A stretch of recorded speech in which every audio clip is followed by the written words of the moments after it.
is going on, Only Playbook fans? We are back to recap the first round of the NFL draft that just took place last night. We wanted to get on immediately after and give our initial thoughts or immediate thoughts, but I think a lot of times when you do something like that, Jake, emotions can cloud your judgment. And so a lot of times I feel like we do need the day to really think and assess the pick and kind of conceptualize it as a whole and take the emotions out of it. So we gave it the night. Round 2 is officially underway. I think it kicked off like 25 minutes ago. So we'll run through these first round picks, give you guys our thoughts, every team, every pick for the first 32 picks. And then we will log off so we can enjoy the rest of the NFL draft. How are you feeling heading into day 2 of the draft, Jake? Yeah, I mean, me and you got on the Zoom chat yesterday, kind of walked through, watched this draft together. Wasn't overly excited with the pick the Panthers made. I think it was a really fun first-round draft to watch, though. I mean, a lot of different moves, a lot of surprises. Definitely think it didn't disappoint. It was a really fun watch. Yeah, absolutely. Completely agree. I think for the people that submit like their predictions every year for how accurate they get the mock drafts to be, this year was probably the least accurate most people saw because it was just so many unexpected twists and turns. And I think that's essentially what we're going to dive right into. So let's not beat around the bush, Jake. The number 1 pick, the Raiders take Fernando Mendoza. I don't really need to spend some time on this. This was a chalk pick. Really nothing much else to add there. You have anything you want to say on that? Nope. Yeah, we knew this for months. I think everybody knew this was going this way. Perfect. The Jets at number 2, it was a conversation between Arvell Reese or David Bailey. The David Bailey steam had picked up heading closer to the draft, and they do, in fact, select Texas Tech edge rusher David Bailey. I personally would have taken Arvell Reese for the upside and versatility, but David Bailey does give you a plug-and-play solid pass rusher that can line up right next to Will McDonald. What are your thoughts there? Yeah, I kind of feel the exact same way. I had Arvell Reese going here. I liked him a little bit better.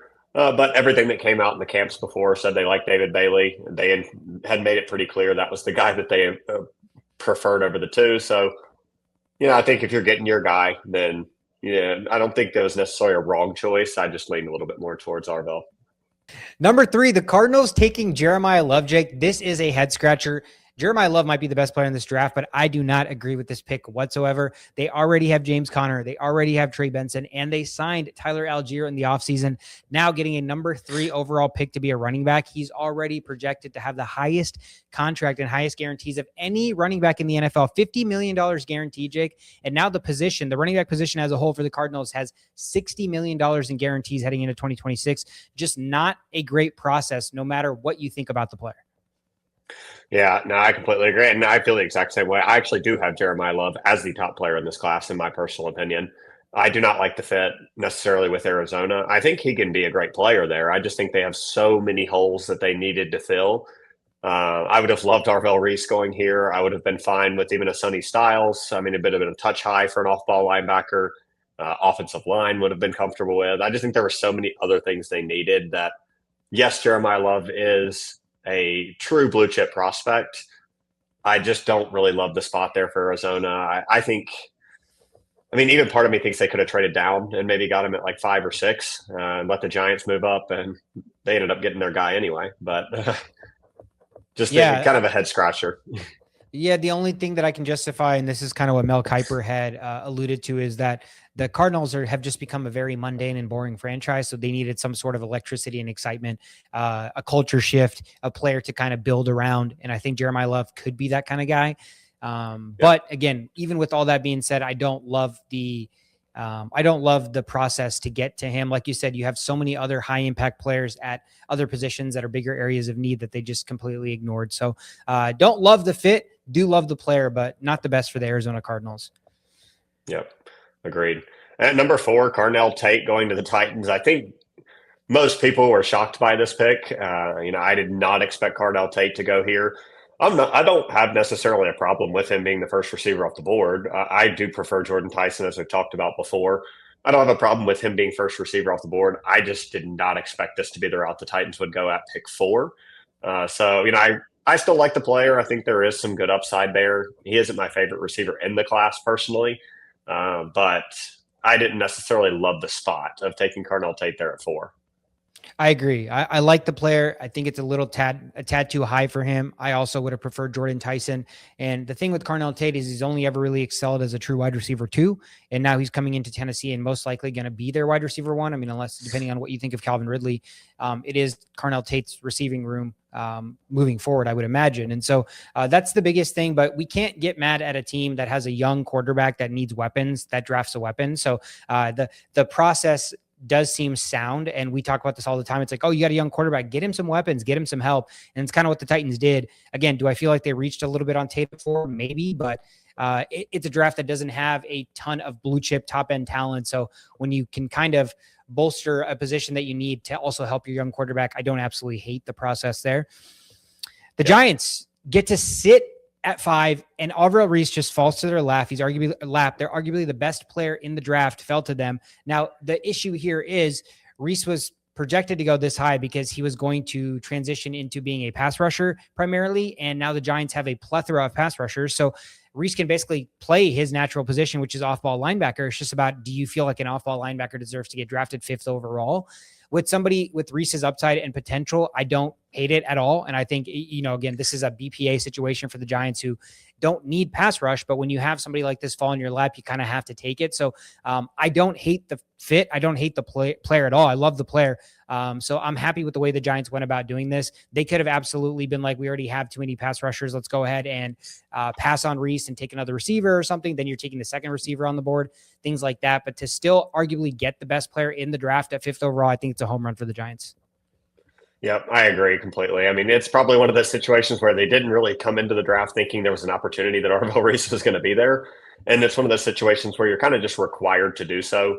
It will be interesting to see what they do. I've heard, read as they were talking in the draft a little bit about them not planning to trade Thibodeau, which is interesting. I'm kind of a little curious what it's going to look like. They already have so many good pass rushers, Abdul Carter, Brian Burns there.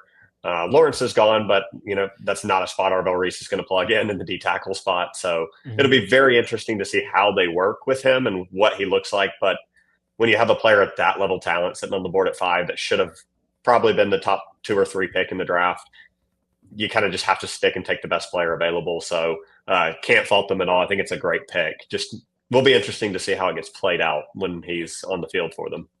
Yep.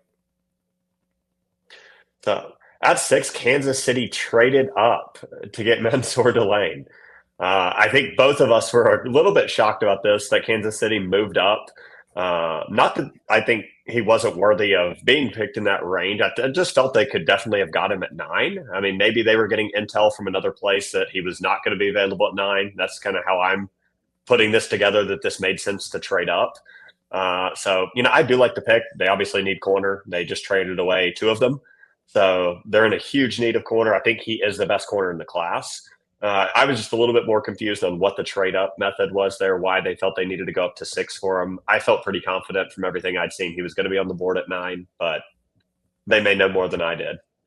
Yeah, same thought process here. I love the player. I think he's the best corner in the class. But also, I don't know why they had to trade up 3 spots and then give up a couple of ancillary picks to get him. Again, maybe it's because the need was so prevalent with McDuffie and Watson now gone that they truly needed a number 1 corner and a boundary corner at that. And he fits the scheme really well. The other interesting aspect of this, Jake, is they traded up and drafted him 6th. There is not another cornerback that gets taken on the board until 27th overall. So there is a 21-point gap between him and the next corner. So it just really makes you wonder, was there truly another team trying to trade up in this spot to take Mansoor Delane, where the Commanders or Saints, content with taking Delane if he fell to 7 or 8, and that's why the Chiefs had to jump up. Otherwise, it feels like Delane would have fallen into their lap at 9th overall. So a kind of a head scratcher from a process standpoint, but I love the player and love the fit, so I can't really give too much criticism there. The Commanders, big winners here. They have Sonny Styles basically fall into their lap at 7th overall. This is a win-win-win. To me, this is an A-plus draft pick. Somebody that's going to get to play under Dan Quinn. He's going to be the MVP of the defense, the essentially the guy that's going to be calling all the defensive plays. And the Commanders had a horrible defense, and they did a really good job revamping that defense as a whole. So now you get basically the captain of the defense drafted this year.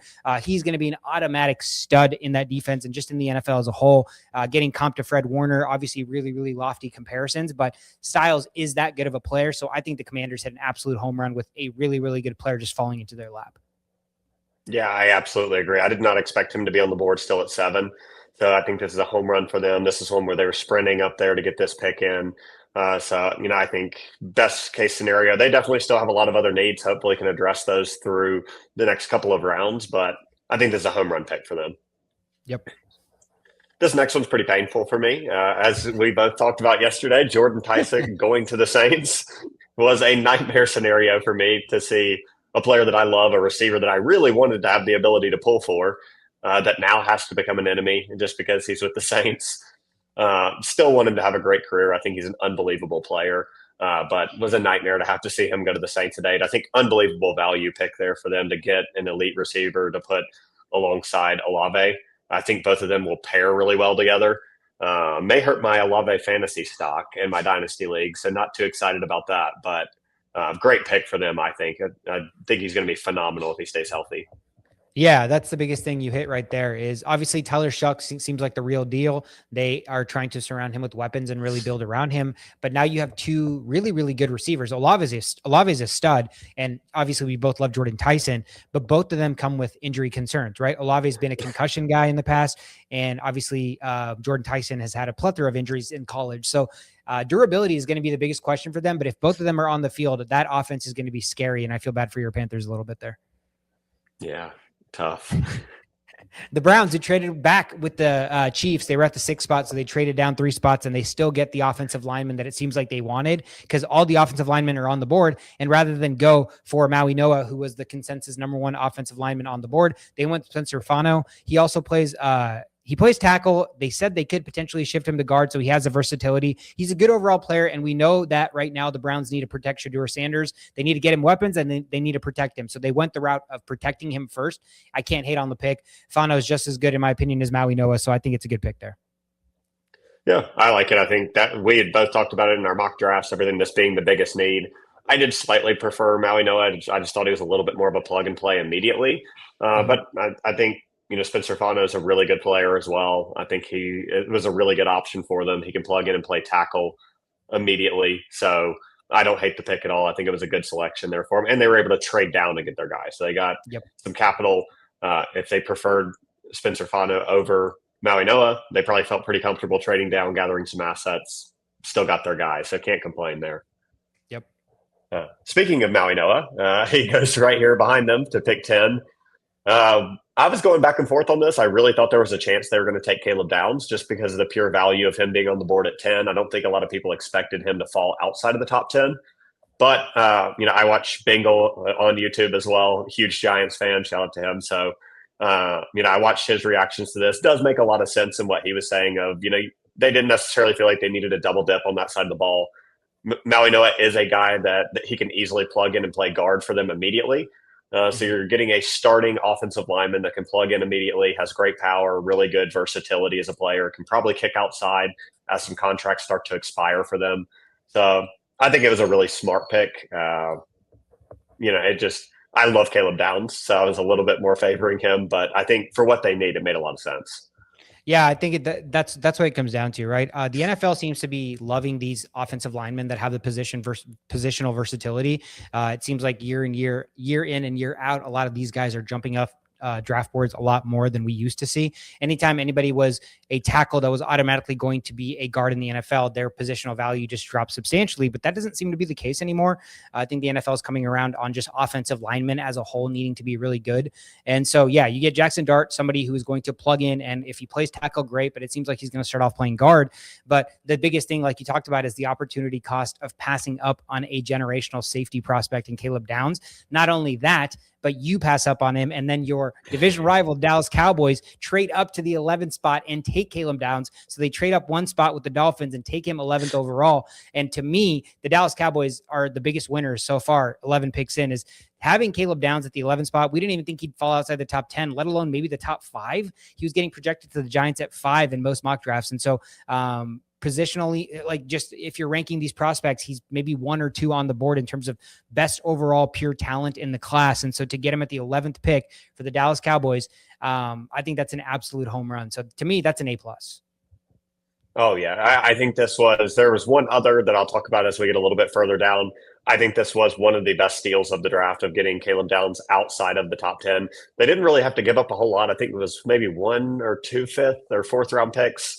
Mm-hmm. So they gave up a couple of picks down the board to move up and get him.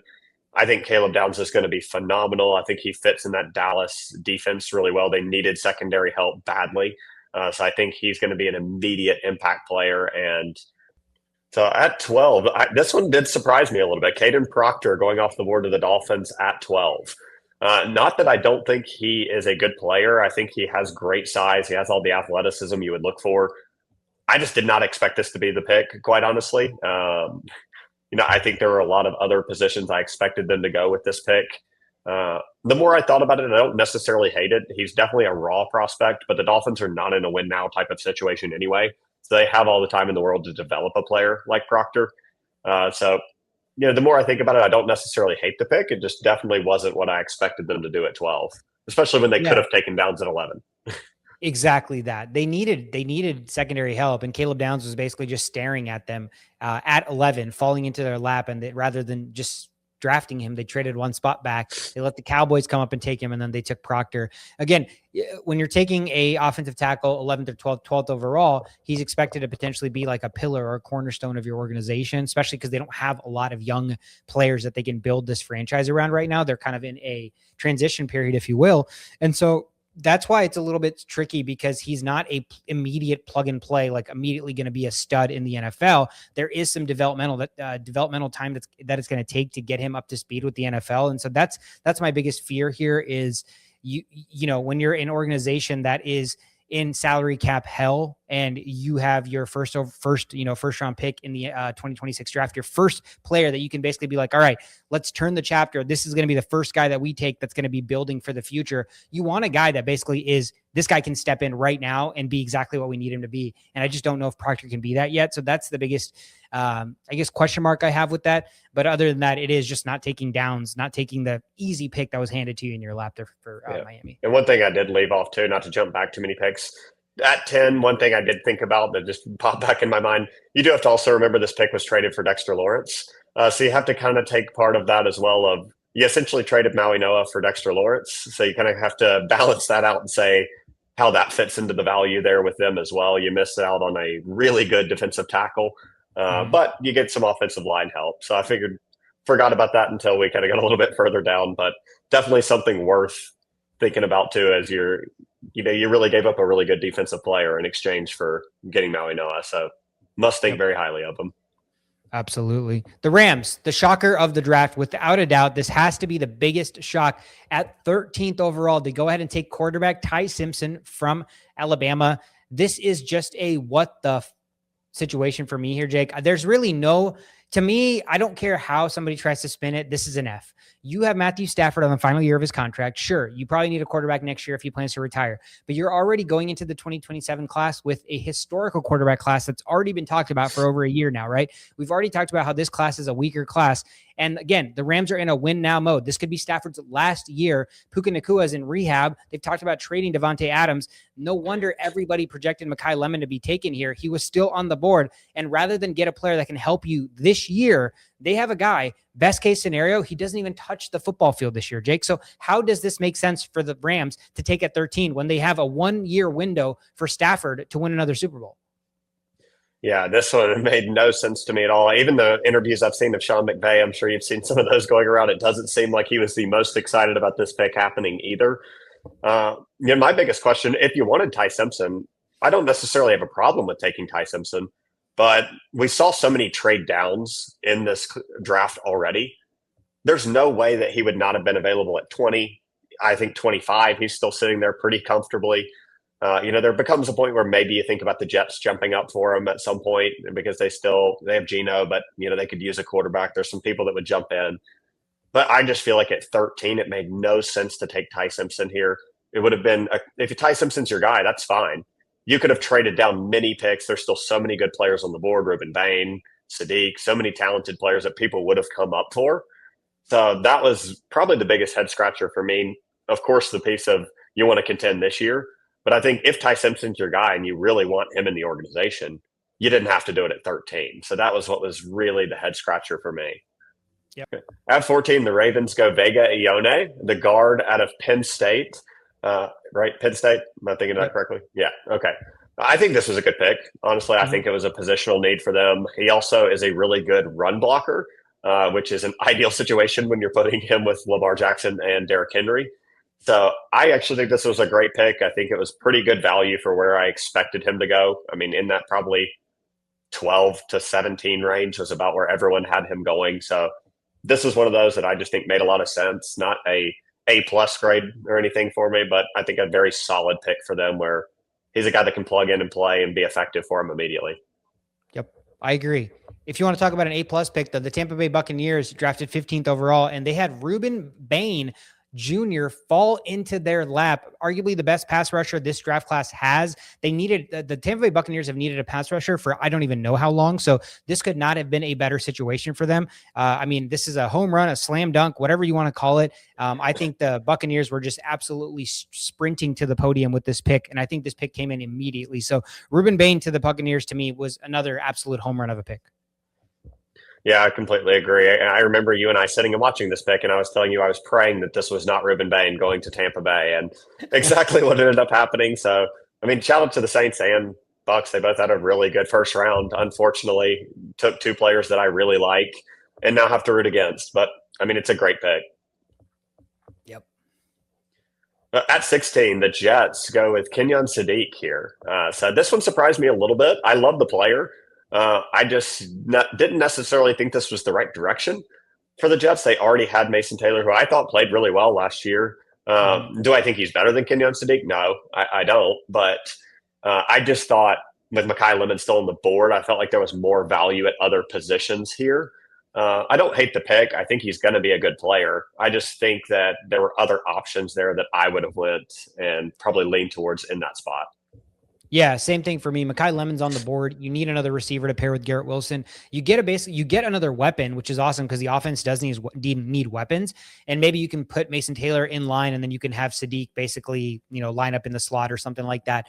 But it is so interesting because, they needed a receiver. They passed up on Makai Lemon, which means they somehow had Kenyon Sadiq higher ranked on their board than Makai Lemon. So it'll be interesting to see how he pans out. They get a weapon, which is obviously huge for Geno in the offense, but it is an interesting process there. But I don't hate it. The player is exciting for sure.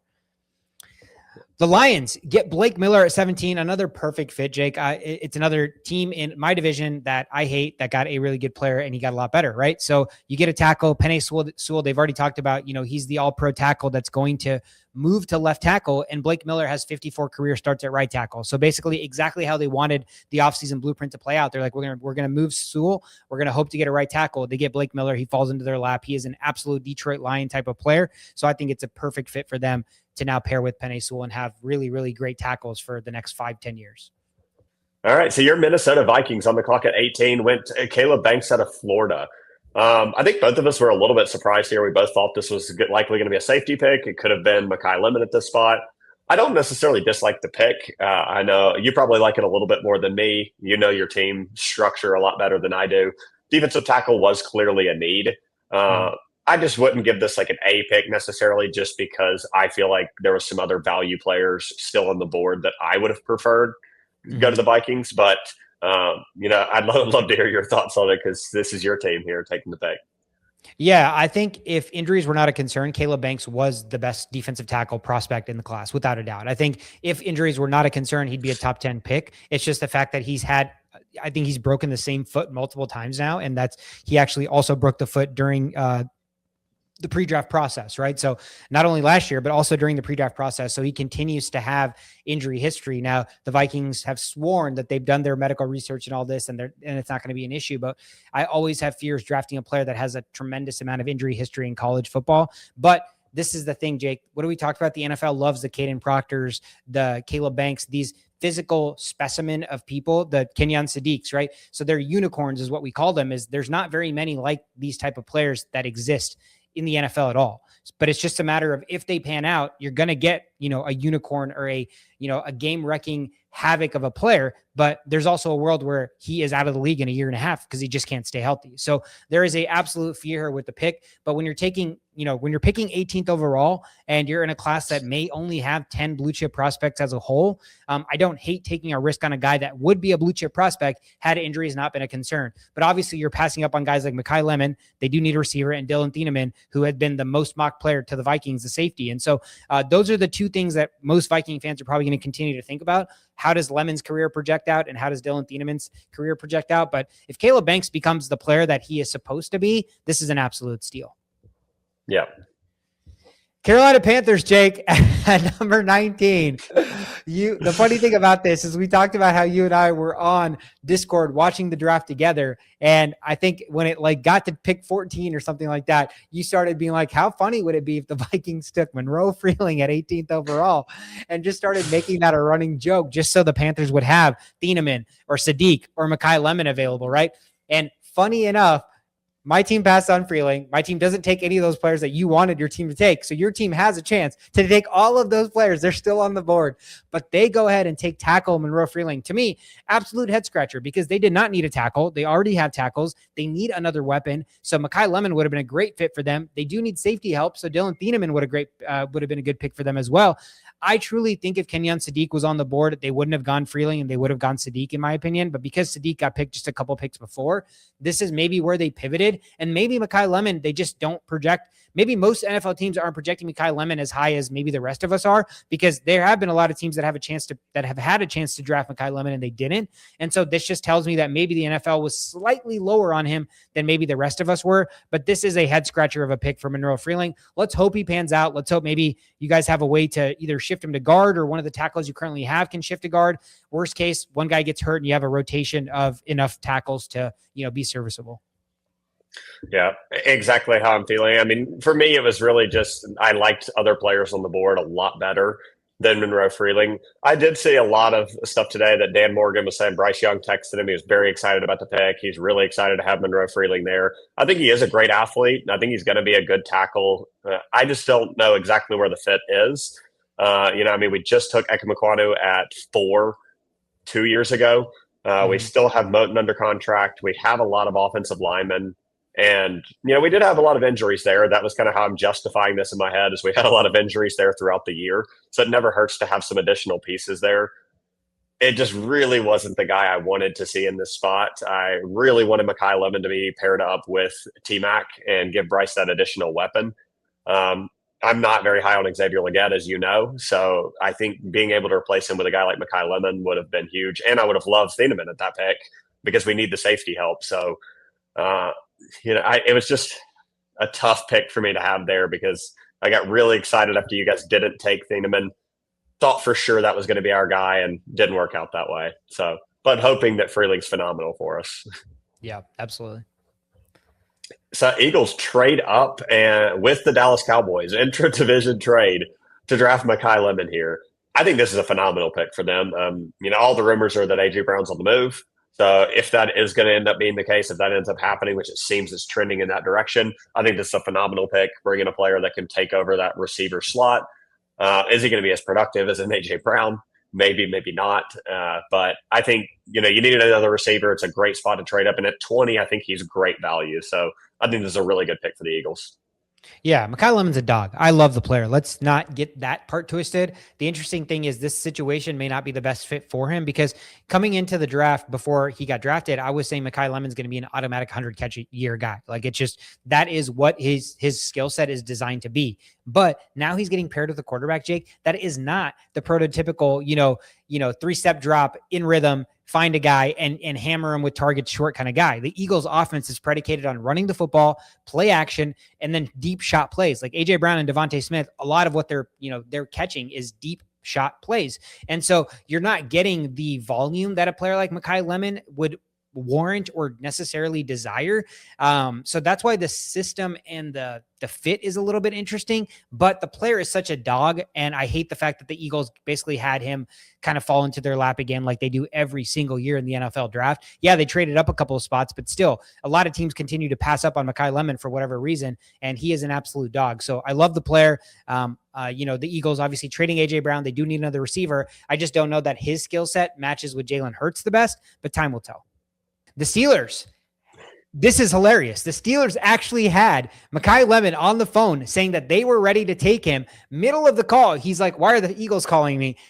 Makai Lemon gets a call from Howie Roseman saying, hey, we just traded up in front of the Steelers and we are taking you. So congrats on being an Eagle. So if there was a team that had to pivot the quickest in the draft, it had to be the Pittsburgh Steelers because they were hell-bent on drafting Makai Lemon. So this is an absolute snipe by Howie Roseman. So then they go ahead and pivot and take Max Iheanachor, the tackle out of Arizona State. I don't hate the pick here either because their left tackle that they drafted a couple years ago, Broderick Jones, is now dealing with a lingering neck injury that seems a little bit more serious than what we had initially thought. So they do need another tackle to come in and play. Iheanachor is a great physical presence. I do think he has some rawness to his game. There is some discipline stuff, like he gets a little bit handsy and grabby, so holdings could be a thing for him in the NFL. But other than that, they needed a tackle. They wanted a receiver. He obviously got sniped before them, and maybe they didn't feel like another receiver was worthy of the 21st pick. So Max Iheanachor to the Steelers, I don't hate the pick. Yeah, I actually think this, I might be wrong, but I feel like you may have mocked this when we did our mock draft. I know we definitely had them going offensive line at 21. I can't remember if we had the exact player here, but I think it's a good pick. I think he's a player that can easily plug in, play for them. Like you said, they have some injuries with Jones. It's a guy that can really plug in immediately, be effective for them. I think not the most exciting pick for the home crowd Steelers there, but I think it's definitely a warranted pick and it's going to be a good player for them. Yep. Mesidor from Miami, the other edge, goes off the board at 22 to the Chargers. I do really like this pick. I think this is great value at 22. I think also going into a Harbaugh defense is going to be really good for him. Don't really have a lot to say, but I just really like the pick. I think they got great value at this spot. Yeah, he's a great pass rusher. We've already talked about he's a 25-year-old player, so he's already basically polished with what he's going to be able to do. But what he's able to do is rush the quarterback, and he does it really, really well. So I think the Chargers do get another player that, Khalil Mack's not getting any younger, and so they can basically put in Mesidor. If Mack ends up retiring, Mesidor can start getting after the quarterback. So I do like the fit with the Chargers as well.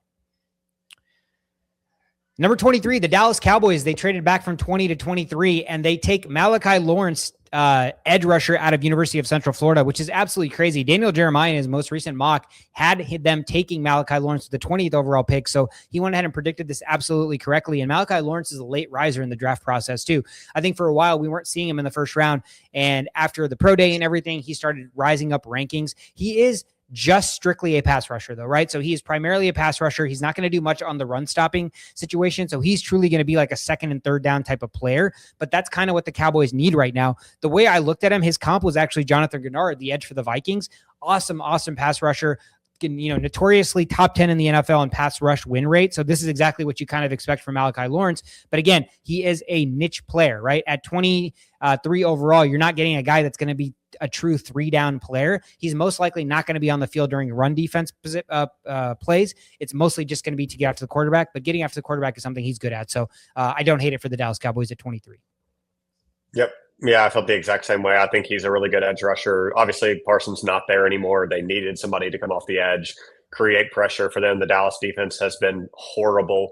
So he's a player that can come in, get after the quarterback, and make a big impact. So, I mean, I think at 23, he's pretty good value there, especially with how quickly he was rising up boards. I don't know if he would have sat on the board much longer if he wouldn't have gotten taken at 23. So I think they got a good pick there and traded down for him. So we're able to get down a few slots to get a guy they wanted. KC Concepcion going 24 to the Browns. I know this was a pick you were really excited about, a player that you really like.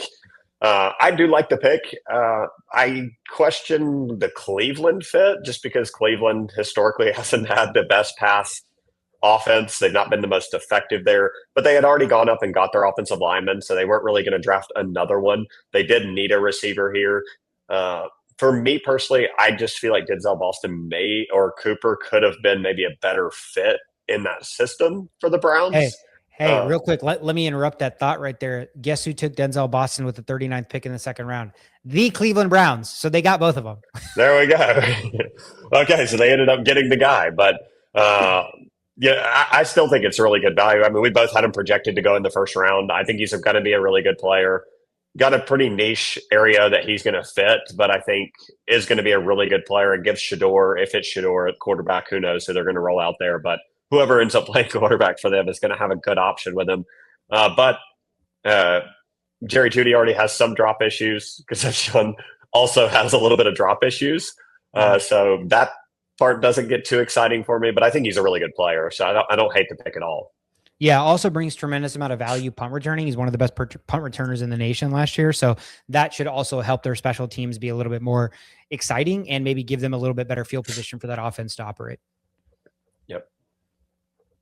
Number 25, the Bears snipe the player that was most mocked to the Minnesota Vikings at 18th overall. They take safety Dillon Thieneman. This is an absolute steal of a pick. The other big, true A-plus winner, just getting to sit at 25 and get a guy that was projected to go as early as 11th overall, second best safety on the board. He can basically play everywhere, but he is a true free safety. He's a true center fielder that has exceptional ball skills, really, really high intelligence, high IQ player that really can conceptualize what the offenses are doing before they've snapped the ball. So he's basically like a quarterback playing safety that's reading what the offense is doing before they do it. So really, really intelligent football player. I hate that he's staying in the division. Now he has to play the Vikings twice a year when I'm sure he knows that the most mock place he was going to projected to was Minnesota. And now he's going to go to a division rival. So I'm not excited to have to play against Thieneman twice a year, but he's an awesome player and the Bears got a big win here. Yeah, I completely agree. This was my second steal of the draft behind Caleb Downs going at 11. I don't think there's any reason he really should have fell outside of the top 20. I was very frustrated. The Panthers did not take him at 19. So I think it's really good value in a position of need for the Bears. So this is one of those, you sat still. They didn't trade up for him. They didn't get anxious. They sat, got their guy. So I think a phenomenal pick for them. Yep.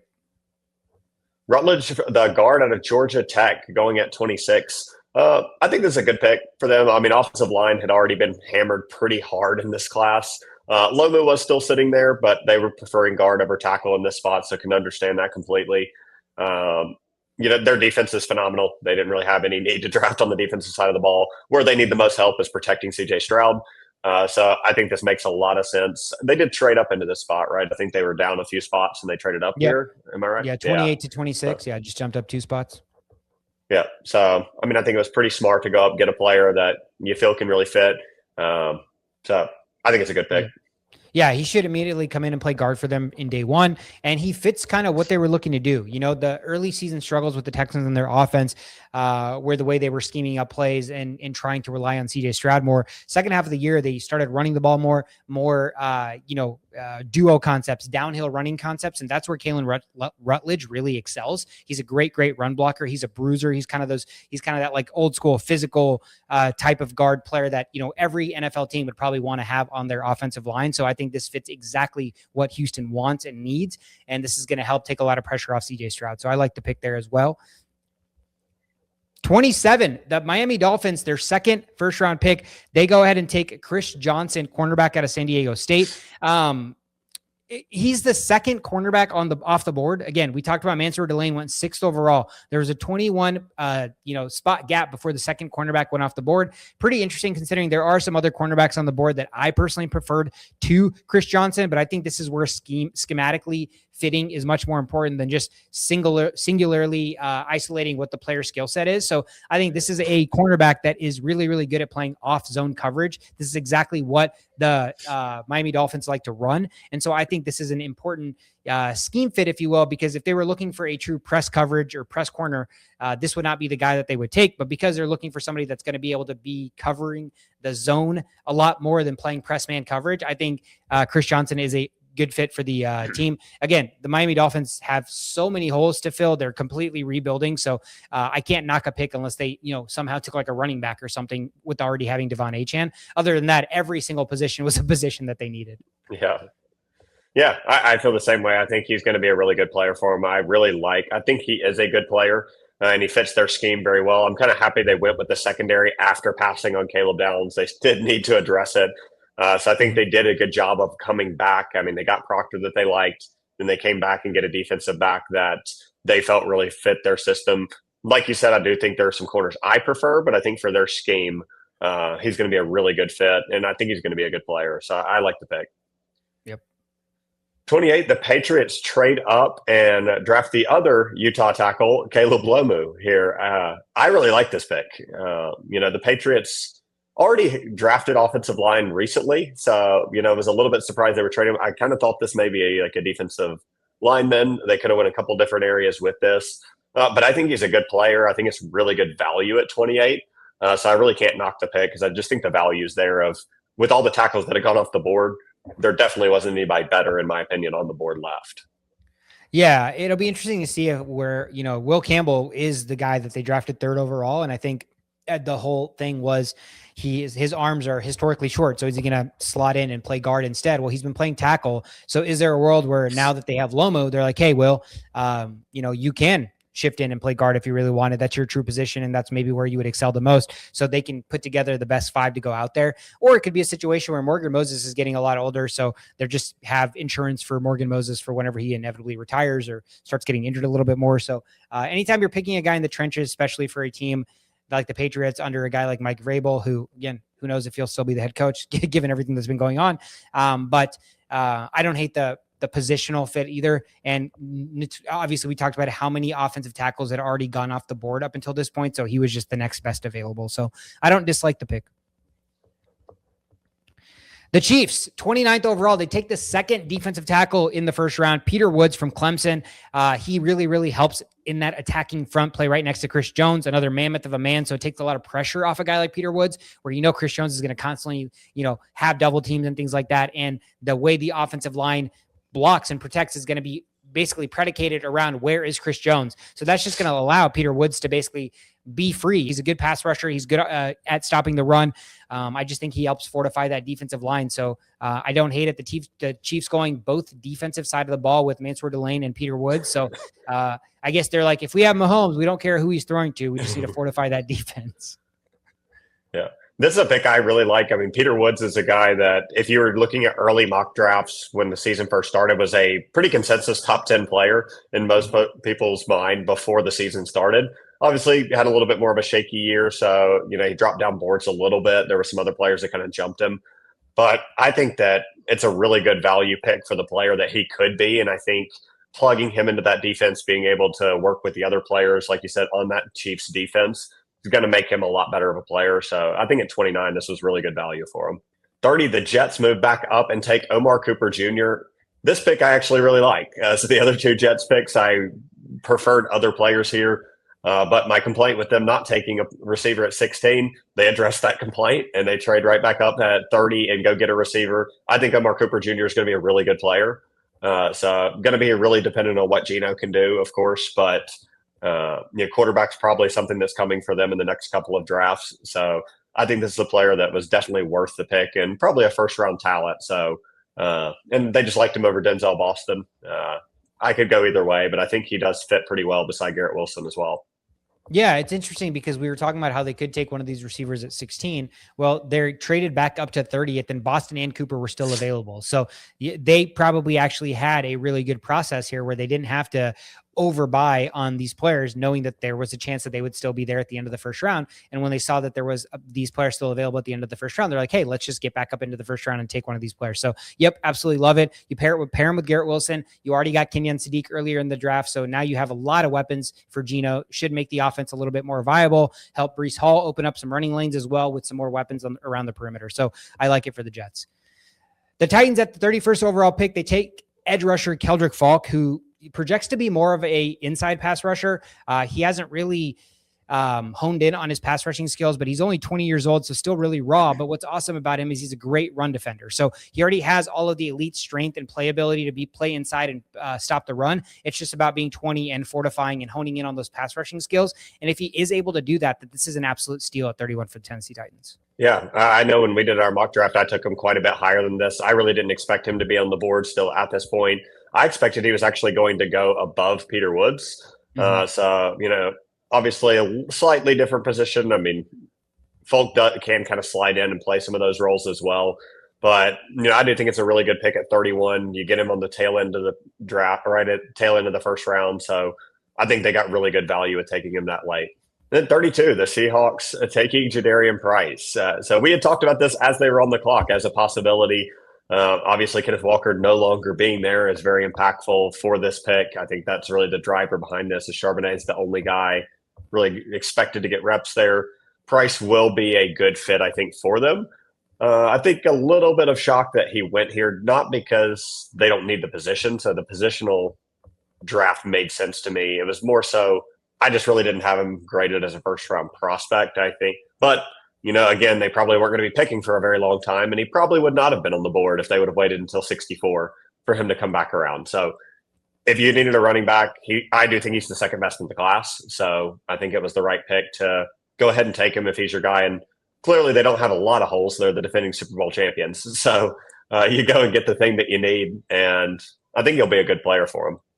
Yeah, his pro comp, a lot of places I was seeing was in fact Ken Walker III. So it's almost like they got a younger Ken Walker III. They don't have to change anything with their offense. Price can be Ken Walker III, and Sharps can go back to being Sharps. I just think, it is interesting that taking him 32nd overall when he, maybe is not a first round graded player. That's the interesting part. And then the second interesting thing here, Jake, is he the first ever player to be drafted in the first round that did not start a single game in college? Because he was playing behind Jeremiyah Love. I don't think he ever got the start, and he's drafted in the first round, which is entirely crazy to me. I think it's also the first time two running backs from the same team have been drafted in the first round. If I remember, I think they said that last night too. So really rare scenario. We had kind of talked about it when we were doing our player evaluations about a month or so ago. The big thing you think about here is, and fortunately he's got Charbonnet, so he will be splitting the load, because one of our concerns was, is he going to have the durability to be a 3-down back? Now he's likely not going to have to, because Walker never had to play that role anyway. So I think from a fit of where he would have went, it's kind of an ideal situation for Price to go right back into a situation he's comfortable with of being a split back with a different running back. So going to be a good fit for him, I think. Yep. Absolutely, man. Those are the 32 teams and the 32 picks. The first round is officially over. Second round is currently underway. So we want to get off of Vikings this. So on the clock. Oh no, the Vikings are on the clock. So we're going to go ahead and get out of here. Just traded with the Panthers, actually. What? The Vikings traded with the Panthers? All right, interesting. We have to get off here. If you're watching, hit the like and subscribe. It helps spread the word. Instagram, Twitter, TikTok's where our socials are. I am Sweetcard. That is Jake. Enjoy the rest of the draft. Have a great weekend. We'll see you guys next time.